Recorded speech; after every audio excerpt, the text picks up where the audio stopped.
Oke, kita akan melanjutkan kembali di hari ini ya. Ini yang hari ke-7.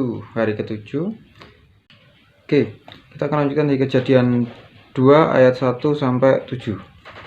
Ini beneran hari ke-7. Demikianlah diselesaikan langit dan bumi dan segala isinya ketika Allah pada hari ke-7 telah menyelesaikan pekerjaan yang dibuatnya itu. Berhentilah ia pada hari ke-7 dari segala pekerjaan yang telah dibuatnya itu. Lalu Allah memberkati hari ke-7 itu dan menguduskannya, karena pada hari itulah ia berhenti dari segala pekerjaan penciptaan yang telah dibuatnya itu. Demikianlah riwayat langit dan bumi dan pada waktu diciptakan ketika Tuhan Allah menjadikan bumi dan langit. Sampai situ dulu. Ini kalimat penutup dari hari penciptaan ya. Di hari ke-7 istilahnya Tuhan tuh istirahat gitu ya. Istilahnya. Tapi meskipun kalau kita lihat di sini kalimatnya adalah berhenti dari segala pekerjaan penciptaan, yang artinya Tuhan hanya berhenti dari penciptaannya, bukan berarti Tuhan berhenti bekerja gitu ya. Jadi hanya berhenti menciptakan, artinya hal-hal selain itu yang Tuhan akan kerjakan masih ada gitu ya, nggak cuma ini kan berhentinya di penciptaan aja. Oke, lalu di ayat kelima kita menemukan ada sebuah ketidakcocokan, dalam artian ini seakan-akan kayak bukan lanjutan dari hari ke-7 tadi itu ya, karena hari ke-7 sudah ditutup. Dari sini tiba-tiba di ayat yang kelima ini kalimatnya adalah belum ada semak apapun di bumi, belum timbul tumbuh-tumbuhan apapun di padang, sebab Tuhan Allah belum menurunkan hujan ke bumi, dan belum ada orang yang mengusahakan tanah itu. Ini agak unik. Kenapa? Karena kita tahu bahwa di hari-hari sebelumnya Tuhan itu sudah menciptakan sudah menciptakan tumbuh-tumbuhan, iya kan? Nah, benar kan? Di hari kedua Tuhan menciptakan cakrawala, ya kan? Cakrawala memisahkan air dan air. Lalu di hari ketiga Tuhan itu sudah menciptakan tumbuhan, ya kan? Tuhan hendaklah segala air yang di bawah berkumpul, ya kan? Air yang dia di bumi ini dijadikan berkumpul menjadi laut dan ada daratan yang kering. Lalu Tuhan berfirman di ayat 11, Kejadian 1 ayat 11, hendaklah tanah menumbuhkan tunas-tunas muda, tumbuhan-tumbuhan yang berbiji, segala jenis pohon-pohon buah-buahan yang menghasilkan buah yang berbiji, supaya ada tumbuhan di bumi, dan jadilah demikian. Ayat 12 mengatakan tanah itu menumbuhkan tunas-tunas dan lain sebagainya, dan seterusnya. Di sini artinya sebenarnya pada hari yang ketiga tumbuhan itu sudah ada. Nah, ini yang unik ini. Pada hari yang ketiga Tuhan menciptakan tumbuhan. Tapi di sini dikatakan belum ada semak apapun di bumi, belum timbul tumbuh-tumbuhan apapun di padang, sebab Tuhan Allah belum menurunkan hujan ke bumi. Artinya saat di ayat 5 ini bukan terusan dari hari ke-7 gitu ya. Artinya momen ini ada di sebelum hari ketiga. Oke. Jadi momen ini belum, momen di ayat kelima ini ada posisinya bukan di sini, tapi di sebelum hari ketiga, di hari kedua mau ke hari ketiga gitu ya. Sebelum ada semak-semak di bumi, belum ada tumbuh-tumbuhan, ya kan? Allah belum menurunkan hujan. Belum menurunkan hujan, kalau kita logikanya kita sambungkan dengan hari-hari yang sebelumnya. Oke, di hari kedua Tuhan memisahkan air dari air. Itu di hari kedua. Di hari kedua Tuhan memisahkan air dari air. Yang kemarin kita maknai itu sebagai evaporasi, terbentuknya awan, gitu kan? Evaporasi, penguapan air yang dari bumi naik dan menjadi awan. Nah, di sini dikatakan bahwa tetapi karena Tuhan belum menurunkan hujan ke bumi. Ini poin yang penting. Kenapa? Karena artinya di saat ini, poin di ayat 5 ini adalah momen sebelum Tuhan memisahkan air dari air, ya kan? Karena kemarin kan kita memaknai itu sebagai bentuknya awan, yang artinya itu nanti akan menjadi hujan, karena nggak mungkin ada hujan tanpa awan. Di sini Tuhan selain belum ada semak belukar dan lain sebagainya, di sini juga belum ada hujan, yang artinya kemungkinan besar, atau kita bisa bisa ambil kesimpulan bahwa ini adalah momen di mana Tuhan itu masih dalam proses memisahkan air dari air. Jadi air yang ada di bawah ini lagi naik, masih lagi membentuk awan, belum ada hujan. Yang itu belum bisa mengizinkan terjadinya hari ketiga di mana tumbuh-tumbuhan tumbuh. Kayak gitu ya. Berarti kita di poin di ayat 5 ini kita bisa nangkap seperti itu. Nah, yang menarik lagi adalah dan belum ada orang yang mengusahakan tanah itu.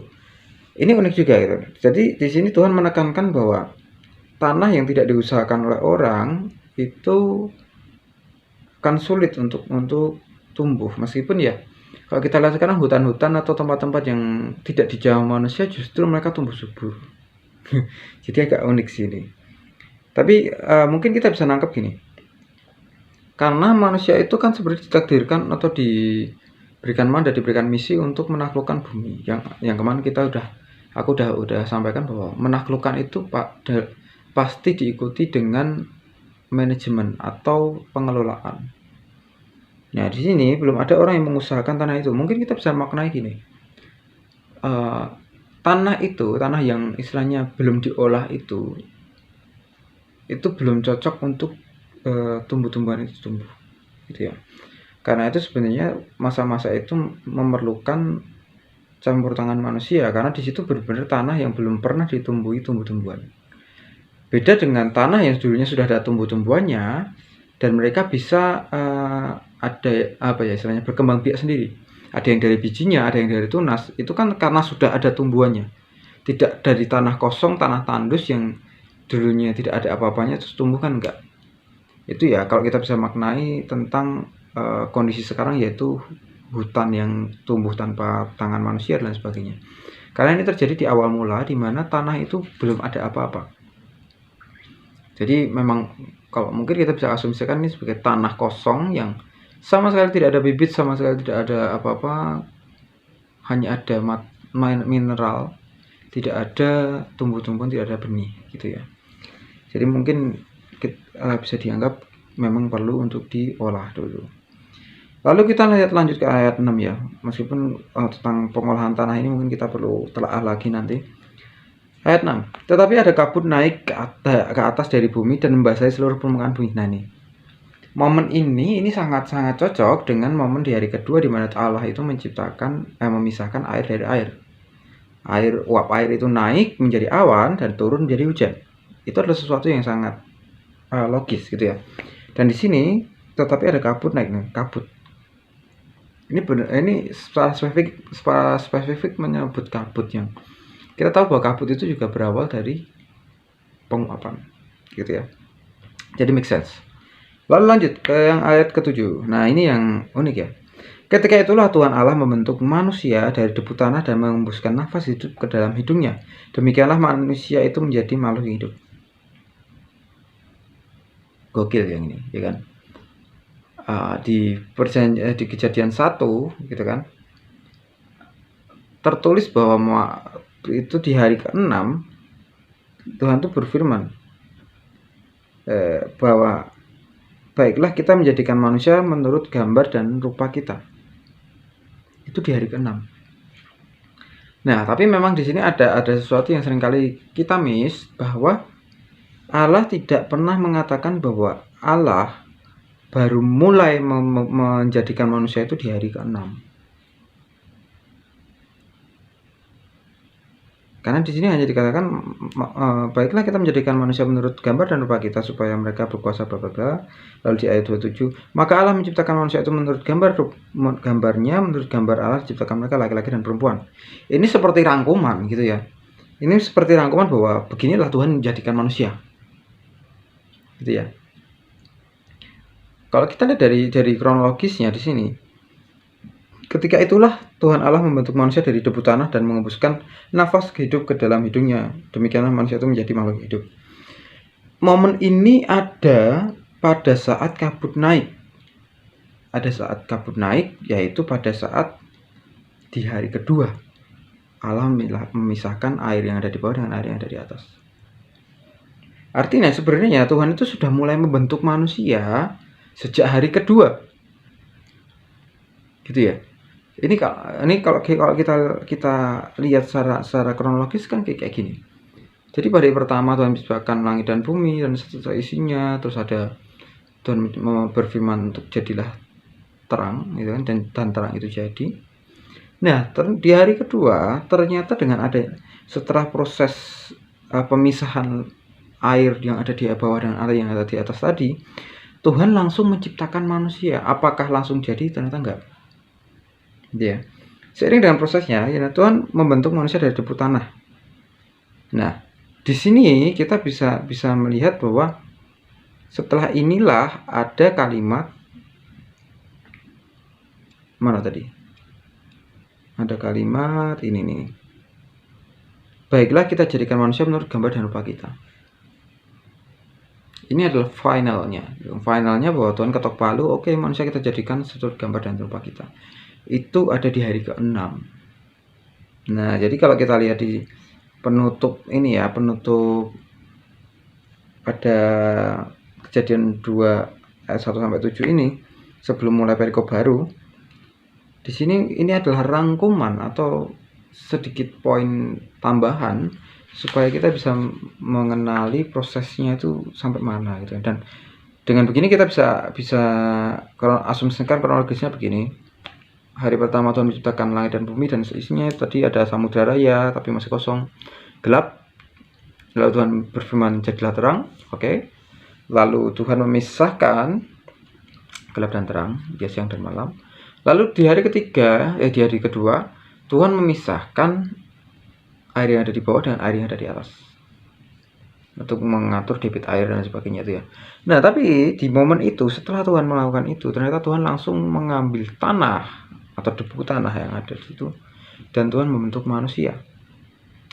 Nah, ternyata manusia, kalau kita lihat dari kronologisnya lagi, ternyata manusia tidak selesai di hari kedua. Seiring dengan Tuhan membentuk manusia, Tuhan masih membentuk hal-hal yang ada di bumi, yaitu tumbuhan di hari ketiga, lalu ada hewan-hewan di hari keempat dan seterusnya. Ya kan, ada ini apa namanya, hewan-hewan laut dan burung. Setelah itu baru hewan-hewan darat, ada mamalia dan sebagainya. Baru setelah itu manusia dicetuskan bahwa jadilah sesuai dengan gambar Allah. Itu di hari ke-6 gitu ya. Jadi kalau kita lihat kronologisnya, sebenarnya manusia sudah mulai dibuat sejak hari kedua. Tapi ini bukan mutlak apa ya, karena aku sendiri nggak belajar teologi secara formal, jadi ini bukan mutlak pasti benar, tapi ini adalah kemungkinan terbaik yang bisa aku pikirkan dari firman yang udah aku baca ini, kayak gitu. Oke, itu yang bisa kita bahas di sini. Jadi bahwa manusia itu tidak semata-mata dibentuk dalam satu hari. Manusia itu diproses gitu. Dan pada akhirnya Tuhan memutuskan, oke, bentuk kalian begini ya. Jadi aku pikir adalah hal yang sangat sangat mendukakan hati Tuhan waktu kita merasa terlalu minder, merasa lebih powerful, lebih dari orang lain. Jadi aku pikir kita perlu menyadari tentang posisi kita gitu ya. Minder dan sombong itu adalah dua sisi mata koin. Keduanya berasal dari sudut pandang yang keliru tentang diri sendiri. Yang satu melihat sudut dirinya sendiri jauh lebih lemah atau lebih buruk dari yang seharusnya. Sedangkan kesombongan itu memandang diri jauh lebih baik atau lebih lebih dominan daripada yang seharusnya. Jadi kita tidak sadar diri sebenarnya kayak gitu ya. Nah, di sini dengan adanya ini kita perlu memahami bahwa Tuhan tuh menjadikan kita tuh gak seperti yang lain. Gitu ya. Tuhan menjadikan kita tuh dengan cara yang unik dan tidak cukup hanya satu hari. Jadi mari kita renungkan sama-sama dan kita bisa mengubah cara pola pikir kita dan cara hidup kita. Kayak gitu ya. Oke, cukup untuk hari ke-7, kita akan lanjut lagi di hari berikutnya. God bless you.